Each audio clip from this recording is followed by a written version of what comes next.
The 1990 World Cup on TNT is being brought to you by Bud Dry. Dry brewed for no aftertaste.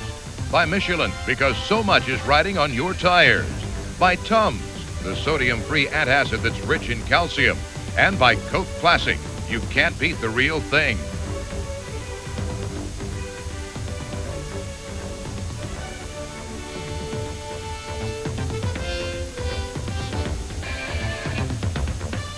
And a good afternoon from our TNT studios here in Atlanta. I'm Ernie Johnson. Hope you're enjoying the World Cup opener. Defending champion Argentina and Cameroon scoreless at the half. 1 month from now, July 8th, the World Cup will be awarded to the team that not only survives, but thrives in a high-pressure, high-stakes tournament like this one. The contenders come from all over the globe. 24 nations have come to 12 cities in Italy in hopes of leaving with the World Cup. In the first round, all 24 teams play 3 matches, all within their own groups. 16 nations will advance to the next round. Group A features the Italians, 3-time winners of the World Cup, playing in front of the home folks. Austria, featuring high-scoring Tony Polster, is in Group A, along with the Czechs, finalists twice but never champions. And the U.S. is making its first appearance in 40 years. Group B has defending champ Argentina with all-world Maradona. If you're looking for a dark horse, the Soviets may fit the bill. Romania, in its 5th World Cup, tries to make it past the first round for the first time.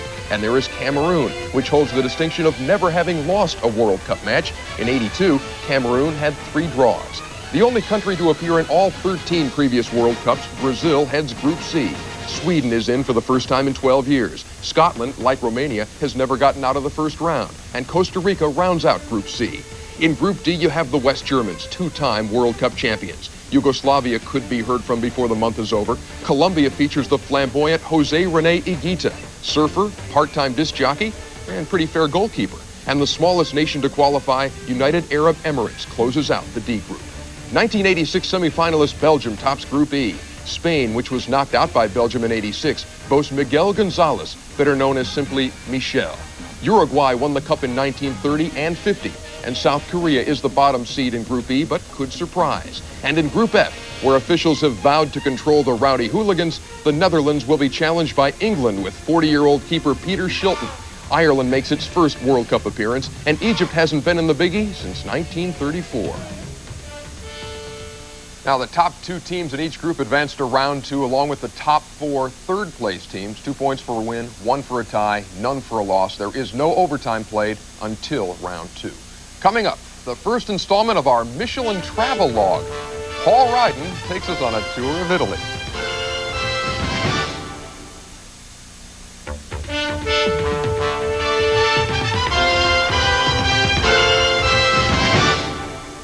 And welcome back to World Cup 1990. Those of us here at Turner Broadcasting who know Paul Ryden have long realized not only how talented he is, but how off the wall he can be. Those are 2 qualities that any good tour guide should have, as Paul demonstrates just outside Bologna, Italy, in the first of many Michelin travel logs.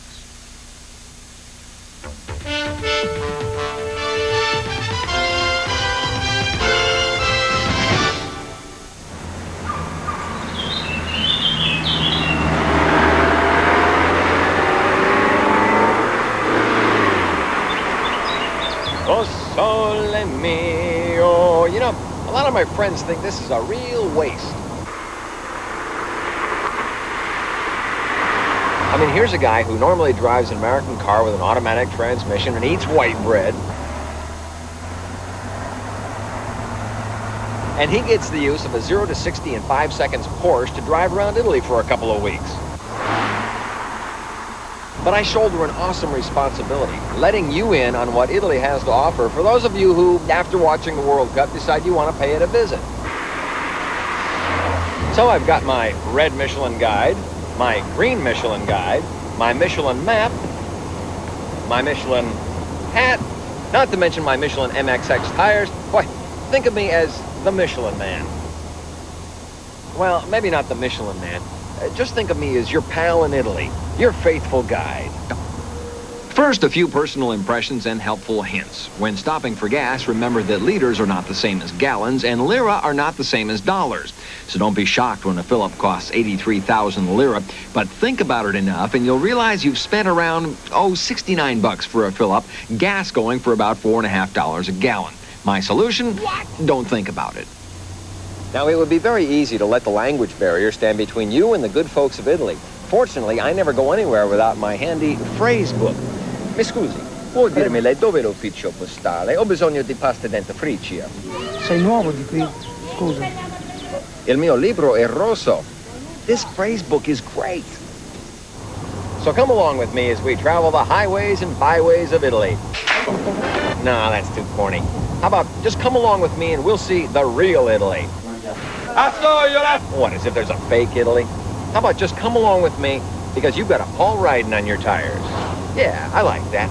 Arrivederci for now. E pericoloso sporgersi.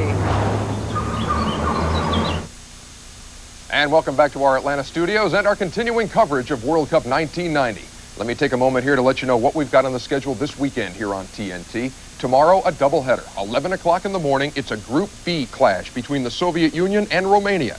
And at 3 o'clock tomorrow afternoon, the Group A opener as the favorite, Italy, squares off with Austria. And remember, we will have World Cup pregame shows at 5 minutes before the hour. On Sunday, another doubleheader. At 11 o'clock that morning, the U.S. plays its Group A opener, taking on Czechoslovakia. And at 3 o'clock Sunday afternoon, three-time champion Brazil goes up against Sweden. It's all this weekend. The World Cup live on TNT.